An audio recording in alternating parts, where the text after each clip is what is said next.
But let's move into the final topic. We do want to thank Bill for being on the podcast again, giving us another great segment to talk about the Lakers. If you do want to be a patron like Bill, check out patreon.com/mostvaluable-podcast, and you could be on a monthly segment where you get to pick and talk about the segment of your choice with any podcast, whether it's the Onside Kick, the Fast Break, the Primetime Podcast, Rick and Johnny, etc., etc. But let's jump into the Dallas Mavericks. We got a lot of love on the Luka Doncic Mavericks draft segment, so shout out to all the Mavs fans. And Dave, I want to go to you first because we're not going to talk about Boogie yet. We're not going to talk about the centers that they're going to bring in. I want to get your two thoughts on the Luka trade for both the Hawks and the Mavericks. Just real quick, who do you think won it, and how do you like Luka on the Mavericks? I think, obviously, the Mavericks won it because they got Luka, who's best player in the draft, so bravo to that one. You pulled the trigger on that. Like, yes, it seems like a high price to pay, but at the same time, when you're getting the guy that you want, I don't think it's the wrong price to pay at the time. I think that, yes, Trae Young could be a really great scorer in the NBA, but he's also super limited because of his size, his defensive ability, lack thereof, and I think that he's someone who gets to take advantage of. Luka is someone who has size, who has great instincts. He has all the stuff that you can't really teach as far as intangibles, which is wonderful, and I think the pairing of him next to Dennis Smith Jr., out there, like, it's just, this team starts to really form up nicely now with this young core. I love it. Ricky, what are your thoughts on For me, the only thought I have is you guys all thought it was a tinfoil hat. No, I had the crystal ball there. I knew this trade was going down. The only thing I was wrong with is I had them picking Michael Porter, but mentioned that they could. Like, I saw that, hey, they really like Luka. Like Dave said, you get the guy you want, win-win, pass the chicken all around because it's winner, chicken dinner. And now they did get rid of their 2019 first-round selection. It was top tons 5 of protections, though, doesn't it? No, top 5. Okay. Top 5 protection on that pick. So, I mean, this is a team that, probably doesn't want to be in the top 5. They probably want to be pushing for the playoffs this year, or at least getting close to it. So now they need to go out and make another move and try to add to this team. We look at the point guard situation. You have both Luka and Dennis Smith Jr. Most likely it's going to be Dennis Smith Jr. as the typical one. Then at the 2, you will have Wesley Matthews. Then at the 3, most likely you will have Luka Doncic. And at the 4, you'll have Harrison Barnes. Now at the 5, you can always run Dirk there, but most likely with Dirk's ability, probably going to put him on the bench. And they are trying to clear up cap space. Seth Curry is going to be a free agent. They declined the option, I believe, on Doug McDermott, so they freed up money there. They're trying to push for a center. And I look at this, and the guy that really stuck out to me, and especially in the NBA draft live stream that we had, a lot of people really pushed for Boogie. A guy that got injured last year, was still great on the Pelicans. He's a guy that does a lot for you as a 5. He's a guy that's trying to make a name, at least after this injury. And there's a lot of question marks on how he will bounce back for the injury. So we're going to talk about all the options they have at the 5 because the Mavericks can be a really interesting team now bringing what Dave said earlier, being the best player in the draft on their team. And Luka, it could be a very interesting offseason for them, especially if they're trying to push for the playoffs. So we're going to start with DeMarcus Cousins. We've talked about this before. Does DeMarcus Cousins deserve max money, Dave? It's a hell of a risk, but I think the answer is yes. I think that what he can bring to the table when healthy, when moving, is 100% worth a max contract. Now, what are the odds that you get a 100% healthy DeMarcus after this injury? I'd probably say like 80%, to be honest. Like, it's pretty good chance. And let's be honest, if you miss on it, yes, it's a couple of years, but same time, you're looking at your core being, a 19-year-old and a 20-year-old right now. So I don't think there's a huge risk. Like, you're not going to just absolutely bomb this, franchise for the next decade because you signed one max deal with DeMarcus Cousins, who, assuming healthy, is the top center in the league. He's a big man who can be point guard at times. I know turnovers are always a problem with him, but like, he can still ball handle. He is not afraid to take shots. He dominates the game in the low post. He's a dynamic big, and right now, if you have that, there's a handful of teams with answers for that. So it's a huge advantage, and it's also someone who, if the locker room if he can be a good locker room presence, he's had mixed, background on that, but if he can be a good locker room presence now, I think that would be ideal. This is a young team with a vet who, like, the pillar of this franchise in Dirk Nowitzki. Mm-hmm. So if you add him in there, I think he kind of would fall in line a little bit. I'm only concerned is that 20% of, like, if you come back unhealthy, where are you actually top end at? Where can you get back to? Or are we just stuck with a dead contract for, 3 years? Mm-hmm. Ricky, do you think he deserves max money? No. Not at all. And the only reason is because he's coming off an Achilles injury. Like, what I think it's going to be with DeMarcus Cousins is every team is going to, like, people will gauge interest, but in the end it'll be, not the risk we're going to take. He'll take a lesser deal with the Pelicans to, like, maybe not another, like, not a 1-on-1 like LeBron, but he'll stay with the Pelicans because the Pelicans will sit there going, we'll have you back. We want you back. Will they, though? Because, I mean, let's look at what they did. Well, let's look at what they did after he was out. They had a better record without him than with him, and they really don't need to add that money. And if they feel they need to add more shooting to that team or, more wing help because of Solomon Hill's injury. That would be horrible then for DeMarcus Cousins because really then what do you do? Because to me, if I'm any team, not the Pelicans, well, even the Pelicans. If I'm any team in the NBA, I'm not giving you a max contract after this injury. Well, and with this Achilles injury, what do you think his idea should be? Going to the best team, going to the best situation, or going and taking the best money, especially with the injury that just happened? The best situation for, of course, there's a price in your head. Like, of course, you're not going to take the vet minimum. If he gets max money, would he be stupid to pass it up? No, he wouldn't be stupid to pass it up. The team would be stupid to offer him that, but he wouldn't be stupid for taking that. So let's say the Pelicans offer him max money. Will he take that? Yes, but I would say the Pelicans would be stupid to offer him max money. Any team should not offer him the max deal because I don't, like Dave says 80%, I truly don't know what DeMarcus Cousins I am going to get and how he's going to, like, come back from the injury. And it's not necessarily like we don't talk about this with KP because obviously he's not on the last year of his deal. But with the Mavericks, I think there's other center options in mind because I know Dave mentioned like, oh, they're a young team. But the one thing you guys talked about Luka was that, oh, yeah, he's so young, but he's got this experience playing at a pro level to where that's why I feel Mav fans are like, dude, this kind of thing is being jet rocketed and kind of skyrocketed because we got a guy like Luka who, he might be young, but he's got that pro experience. Well, and the one thing, too, that accelerates that is that you gave up your 2019 pick. Yep. So you're not going to be able to... no reason to tank unless you really tank. Exactly. So that's the one thing is why we're putting on that pressure of what are they going to do in free agency? What are they going to do in the 5? So the other options, obviously, DeAndre Jordan is out there. I want to throw this out there real quick. As a Mavs, if you put yourself in the shoes of a Mavs fan and what happened, would you want DeAndre Jordan back on this team, or at least because again, Mark you signed Cuban's him driving and around he pulled town. out. I mean, that was a complete fiasco. Would you want to kind of go back to that DeAndre Jordan because of his talent? I mean, he wasn't that great last year, but would you go back and knock on that DeAndre Jordan door? I mean, I wouldn't. I think I'm again a timeline kind of person. DeAndre Jordan's getting older. He already burned your team once. It's more so he burned your team once. Like the whole pictures inside the house with the front door and a chair in front. Like, get out of here. 2 years older than Boogie. Yeah, get out of here with that garbage. I don't like it. I don't think it's very professional. I know the league doesn't have to be like all suit and tie professional, but like shit like that when you've already got like a handshake deal, it's immature and it's garbage. I wouldn't put the money on DeAndre Jordan. I know that Mark Cuban is really invested in when he's invested in something. He will try to make it done regardless of when it gets done, just so it's done. That's what concerns me. I'm like, Mark Cuban's a guy who could go back digging and be like, yeah, you still want to play here, right? Right. And it's just like, that's what terrifies me. Ricky, you said yes immediately. Well, Why? I mean, my thing isn't the whole, like, I could give two credit. Like, when you think about it, that was like 4 years ago that happened? With the whole 2 years ago or something, like he was 26 at the time. He's 30 now, so I mean he was 26, 27 at the time. Yeah, you can say like, oh, it was an immature thing, but also it was. I would crop that up to whatever. We'll give you a pass on it because you're going to help this team, and he's a hometown kid because when they're hometown players, fans of teams forgive things because you're a hometown guy. I think the thing that I would be worried about is what I would have to give up for him. Well, real quick, I want to throw two things out there because you just mentioned that. Yeah. I think if his play on the court could make up for it. I don't think him immediately being on the Dallas Mavericks would make up for those mistakes. Because if I was a Mavericks fan, I'd still be pissed off at DeAndre Jordan. But the other thing is, again, he hasn't opted in. He hasn't opted out yet. And if he does opt out, it will cost them nothing besides the money they do If he opts in, then as a Maverick, I go, I don't know if I want to give up more of my future to bring him on. One guy that I'm looking at that might be, it's not going to be like oh my God, he's going to save the franchise. But what if they go for like a Brook Lopez?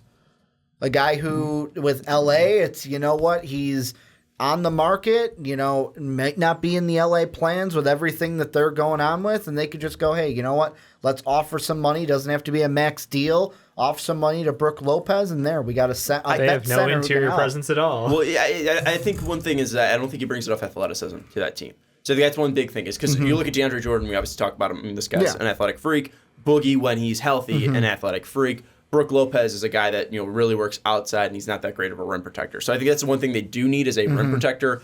So I mean, Brook Lopez could be interesting, but I don't think that's the best fit on him. It's not the number one choice. But I mean, if you're really needing a center with what's out there and what you may have to give up for one, he may be an option you go with. The other option is Dwight Howard too. Throw that out there. If we're talking about rim runners, we're talking about rebounders, kind of in that same mold of DeAndre Jordan. He's known to be a locker room cancer. Atlanta Hawks, fans or players cheered when he was traded. Got rid of immediately, pretty much in Charlotte. Took away a lot of playing time from the centers that they had on the roster. Another option as well could also be Nerlens Noel, who was already on the Mavericks but didn't really work out there.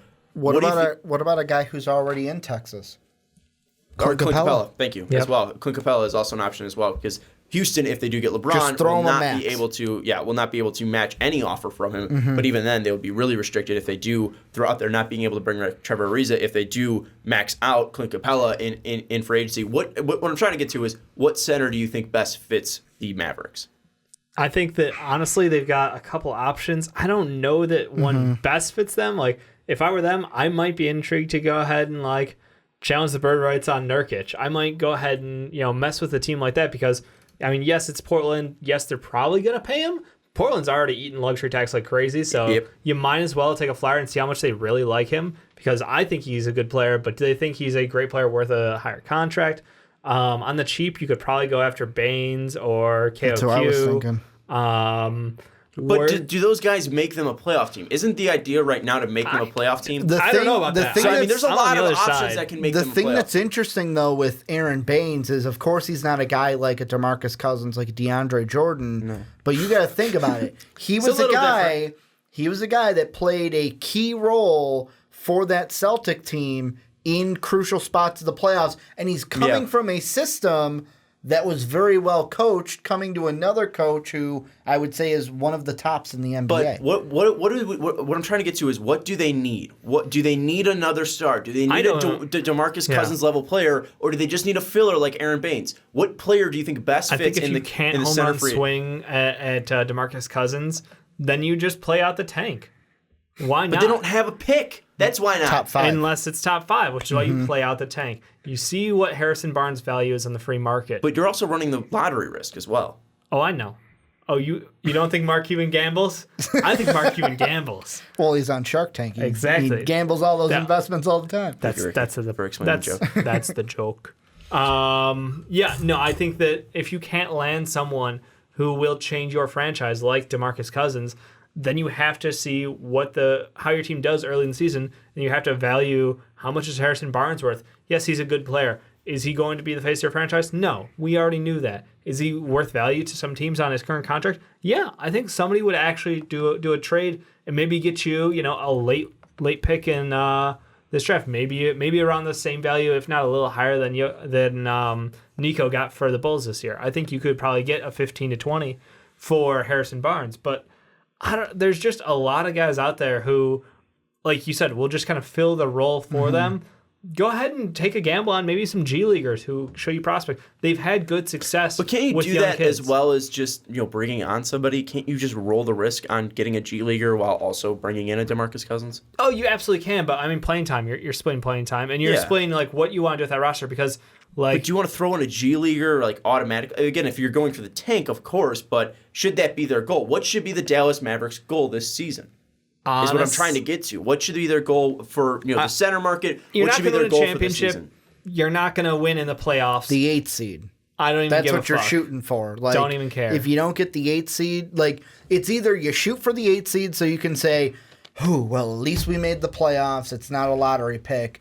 Other than that, you're tanking for a top 5 pick because then you keep your draft pick. Because for me, I'm looking at next year's free agency as well. And there are some guys even at the center. Like, I mean, Vucevic is going to be up next year. Hot name. No, I'm not saying that you throw a max deal at him. But Maybe you can do like a Wes Matthews for Vucevic now. Depending on what happens, like that Magic fans? You could bring in a Robin Lopez. Like, of course, this isn't a big name that could bring in. But, hey, whether he leaves from the Bulls, I hope he gets traded. Like that. I love Rolo, but I hope he gets traded. And then you go after a big free agent next year. I'm looking at the 3, one of those wings that's going to be on the board. Interesting. Oh, in the draft? No, either in the draft or in free agency. Like one of the small forwards it'll be. Because they'll go with, if you go with a Rolo next year. But his contract's up next year. I know. You bring him in. You bring him in free agency next year. Oh, I thought you said trade him. No. And you bring in like an Aaron Baines now to kind of be like, hey, you're going to come in. You're going to work with the system. You come from a already well-coached system. I'm not saying Aaron Baines is the first option I'd go after, but I really like it. He showed real grit during the playoffs. And he can hit super free throws. Intense, and honestly, like his defense is nothing to slouch at. So I think that, like I said, it's home run swing or nothing, and I don't think that they have a problem going either way. I think Cuban wants to make a big move. I honestly think the DeAndre Jordan thing probably will happen just because Cuban is a madman. Like that's. I feels like he wants it so bad. Too. Yeah, it's 100% safer than Cousins. Why are we shying away from him though? Is it just because of the injury? Yes, for me it is. It's 100% the injury. Dave, if he wasn't injured, I'd be teetering. I would still lean towards Cousins if it was my choice to make. I would lean Cousins over DeAndre Jordan. So let's give me like what their top option should be. So you're thinking DeMarcus Cousins should be 1. Cousins is 1. Would you put Capella at 2, or would you put DeAndre Jordan at 2? Or would you even say just tank at 2? You know me. I would give them, it's Cousins, it is Clint Capella, then it's Tank, then it's DeAndre Jordan. Okay, Ricky, what are you kind of lodged in there? What are you putting? Are you putting DeAndre Jordan 1? Is I would Boogie say on your board? DeAndre Jordan. If I'm going top 3, DeAndre Jordan's my number 1. My number 2 would probably be like maybe a Nurkic and then like an Aaron Baines. Like Cousins is there, but it's more of like, what price am I going to get you at? I don't think I'm going to get you at the price I want. So it'll be Jordan 1, Nurkic at 2, and then an Aaron Baines at 3. Is your Baines, though, the tank option then? Kind of, yeah. Okay. So you're saying Nurkic, Jordan, and tank. Yeah. I mean, you're saying DeMarcus Cousins, Clint Capella, or, tank? You know what? Throw in Clint Capella instead of Nurkic? I like Capella better. All right, yeah. I mean, most people do. Yeah. And I think I just like the timeline. And plus, that would be a big FU I like move Nurkic's timeline. That's from the Mavericks. Like, hey, Rockets, you want to bring him back? Here's a max deal to Clint Capella. Boom. Try to match that one. Now, I've been kind of quiet on what I think they should do, and I think it's very clear. I just wanted to get you guys out here because I don't know how long I'm going to talk about this. It's DeMarcus Cousins, and it's not really close in my mind. Okay. I understand that DeAndre Jordan is a freak. I understand that he is, a massively valuable player with him running to the rim, and him and Dennis Smith Jr. in the pick and roll could be nasty. Him and Luka Doncic would be absolutely disgusting because Luka could throw lobs to him, and Luka's unreal in the half court, especially when it's abusing pick and roll. So DeAndre Jordan could be an interesting fit, but if I was a Mavericks fan, I wouldn't want to get crossed again by him. He's going to be 30 years old when the season starts. He's a guy that was efficient last year. Again, he was fine, but he's not the same rim protector that he was. He's not the same guy that I think you can really put a defense on. He's not a Rudy Gobert type player anymore. He's not a guy that I would want to give him a ton of money, whether it's $23 million because he opts in or the amount of money that he'll want this year. I would not give that to him because I don't think he's that type of player. I don't think he's that game-changing center. I think he could be a third option, but I think they need more of an option that can hold on some of that scoring ability because Harrison Barnes can put up probably 18 or 17 a night for you. Luka is going to be interesting. I said 15, 7, and 7 for his rookie year, but that's because they're going to get DeMarcus Cousins. And I think DeMarcus Cousins, yes, he's coming off that Achilles injuries, but if we're talking about gambles, it's not gambling with the NBA Lotto. It's gambling on what's arguably the best center or one of the best centers, top 3 at least, when healthy in DeMarcus Cousins. This guy can shoot from the outside, and we talk about Rick Carlisle's system being about ball movement, being about working in the half court. DeMarcus Cousins can pass the damn ball for a center. If he's not butting heads with Carlisle. Okay, well, I'm going to get to that. And I think, fitting at least system-wise in a basketball stance, that is going to be the best move for them because it gives you an option where you can give him the ball in clutch time and he can get you a bucket because he can put his ass to the basket, he can back down a defender, and he can be a physical force, or he can really help you spread out the defense and shoot from the outside. He's not a great shooter by any means, but he's a pretty damn decent shooter, 35% last year from 3, and having the ability to work with Harrison Barnes, Luka Doncic, Dennis Smith Jr., you're going to have open abilities and open shots, and it's going to make those shots easier. And then also, if you're getting open looks, that also means that no one's around you. You have the ability to drive, which Cousins has the ability to do, and really dominate. I think DeMarcus Cousins can be the most dominating player that you can sign, and I would not shy away with that because I think your idea is to make the playoffs. Now, is this team going to be, top 5 in the Western Conference? No. But can this team make the playoffs? I think they have a shot. I think, with Minnesota's tumultuous situation going on where Jimmy Butler hates everybody, Cat doesn't want to play for the Timberwolves, Wiggins wants out, I think that team could be a very vulnerable team. I look at the Portland Trailblazers. If they lose Nurkic, that could be a very vulnerable team. We look at the Spurs. That's definitely a vulnerable team if Kawhi Leonard leaves. I look at the Mavericks, and if they get DeMarcus Cousins, that could be a team that really attacks. And DeMarcus, if he does gel with Rick Carlisle, that is going to be the biggest key. And if he does, this is a playoff team. And I would say go after DeMarcus Cousins and try to work it out because Rondo's biggest thing is that he wouldn't listen. He wouldn't agree with him. But I think if you have a guy in DeMarcus Cousins who's such a competitor and at least can listen to a coach, it's not that he dislikes coach, but if he gels with a coach, he really can succeed and thrive. He didn't have problems with Alvin Gentry, and I think that Carlisle could be a guy that Boogie meshes with. I think that he's a brash guy on the court, but I don't think he is a guy that's uncoachable. I think he's a guy that wants to be able to look to a coach and respect him. Carlisle demands respect, and I think he would work well with Boogie. If I am looking into a crystal ball, and this might be a little bit of a stretch, but I think it won't be far. If I see Cousins and Carlisle on the court together, I'm not going to see Cousins and Gentry. I'm going to see Cousins and Carl.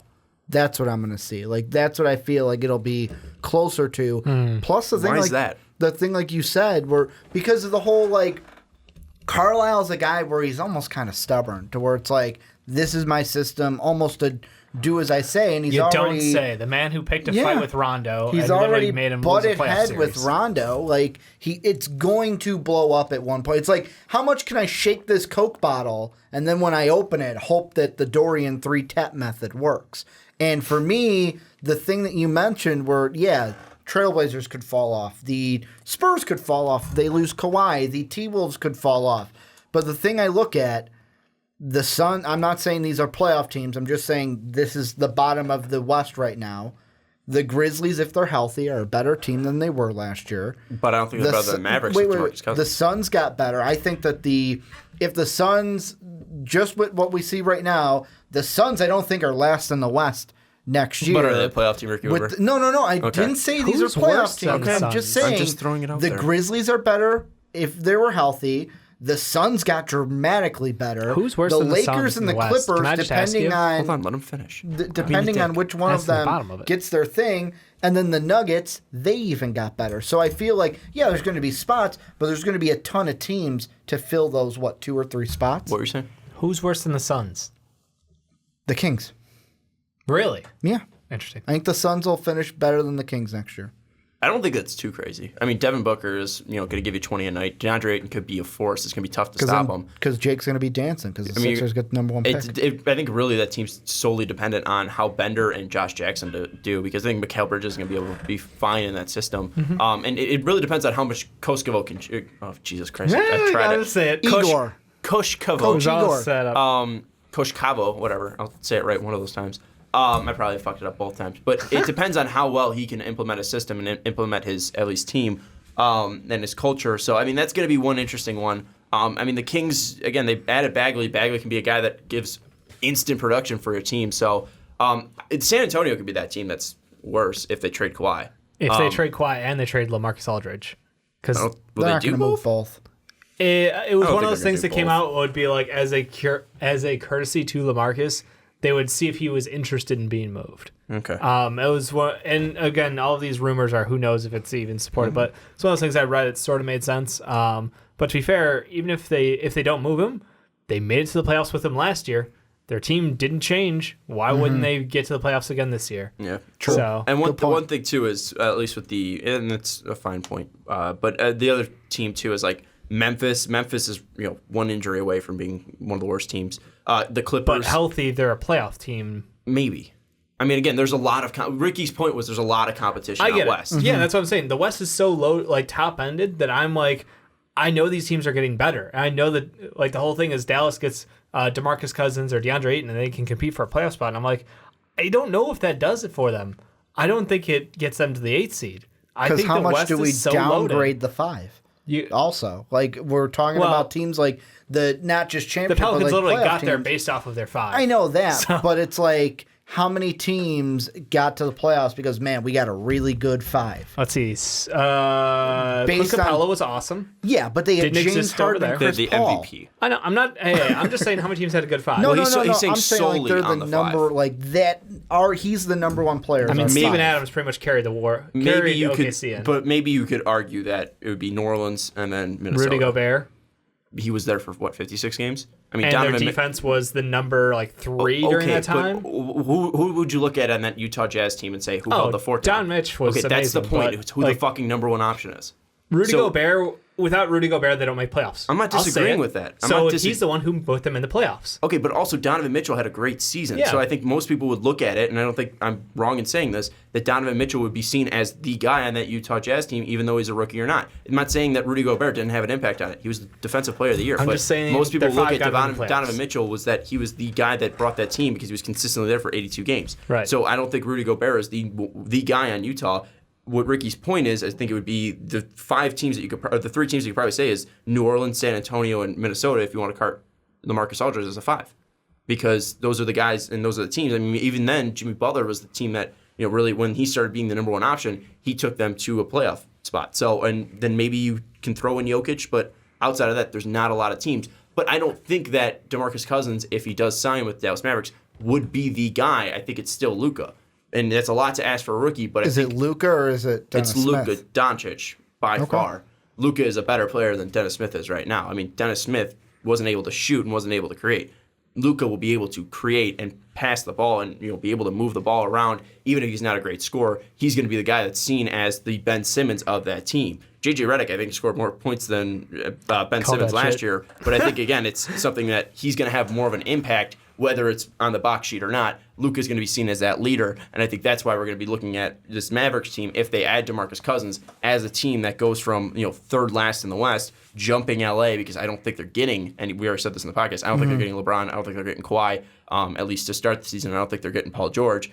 So I think Los Angeles, the Lakers jump down. I think the Kings are going to jump down. I think that even Minnesota might be able to fall down, and same with Portland. I mean, that's such a tight West that I think Dallas, if they get DeMarcus Cousins, adding Luka Doncic and possibly bringing on more to that team, they can go from a 24-team win to possibly a 45-team win, 45 win team, and jump into the playoffs. Because I don't think Minnesota, San Antonio, New Orleans, Utah are all going to win 48 games respectively. So, and I'm just going to ask this then. So you're saying that DeMarcus Cousins is a plus 13 in the win column? Luka Doncic and DeMarcus Cousins is a be plus that. 13. And then Jalen also the what? Jalen Brunson too. Why not? And Jalen Brunson. And Jalen Brunson. And then also Dennis Smith getting better, and I think that would boost that team up, because last year they didn't have a go-to scorer. Now you're adding a go-to scorer in DeMarcus Cousins. Again, that's based on his health, but I think that he'll be fine. And he'll be ready to play. I think he's going to be starting basketball activity soon. It was happened late January. It's a 6 to 8 month recovery. He's going to be fine when the season starts. So I think he's going to be a guy that you add a go-to scorer. That's 25 points right there. You're adding a 15-point scorer in Luka Doncic. You're going to be helping out Dennis Smith's cause. I think this is a team that can make the playoffs if they add DeMarcus Cousins. If they add DeAndre Jordan, they'll improve, but they're not going to be making the playoffs. I think you have to go out and make that splash because you gave up your number 1 pick. Why not take another gamble and try to get DeMarcus Cousins? So I think that's where we will leave it off with the Dallas Mavericks. Any final Last thing thoughts? I want to say, and this is because the comments were like, oh, were Ricky and Dave going to give their draft thoughts? One draft thought I want to give that I wasn't able to give last week. Okay. And I said this to David Vidcon. The Suns, I'm going to go ahead and say it, 2 to 3 years they're in the playoffs. And they're going to then be consistently a playoff team. I don't disagree with that. Dave, any NBA draft starts? Thoughts? I love the move by the Mavericks. What can I say? Like, I'm a homer for Luka. Thought it was a great move to go up and get him. Outside of them, good. And y'all already heard my thoughts. The camera is dead. That's because we had so much fun on this podcast. Let us know your thoughts about the Dallas Mavericks and their center problems. Would they throw more money at Clint Capella? Maybe DeAndre Jordan? Should they go after DeMarcus Cousins? Let us know in the comments below. Again, thank you for helping us have two of our best months back to back. But let's not stop here. Let's keep it going into July, into August. It should be a fun time. We got player rankings coming up as well, and we'll be back at it doing after the free agency and player rankings is done. Back at it for the 2018-2019 season, and it will be fun. Again, thanks to Bill for joining us on this podcast. Next week is going to be probably more LeBron talk, more Kawhi Leonard talk, more Paul George talk. Because at least they'll opt out of options. Yeah. LeBron signing on the 4th of July. You guys all saw that, right? Their Windhorse is saying that it's going to be happening 4th of July or before. So we'll probably be here on July 4th or before, and we hope you join us then. Again, final housekeeping, whatever, patreon.com/mostoflpodcast. If you want to be on a podcast, don't forget to rate us 5 stars on iTunes. If you want to get some MVP merch, check out mostoflpodcast.com and hit our store button. And while you're there on mostoflpodcast.com, you can find all of the stuff we post, from full podcasts to segments on YouTube, if you miss out. And also, don't forget to subscribe if you aren't already on YouTube. But for Dave Oster and Ricky Widmer, I'm Sean Anderson. We'll see you next time.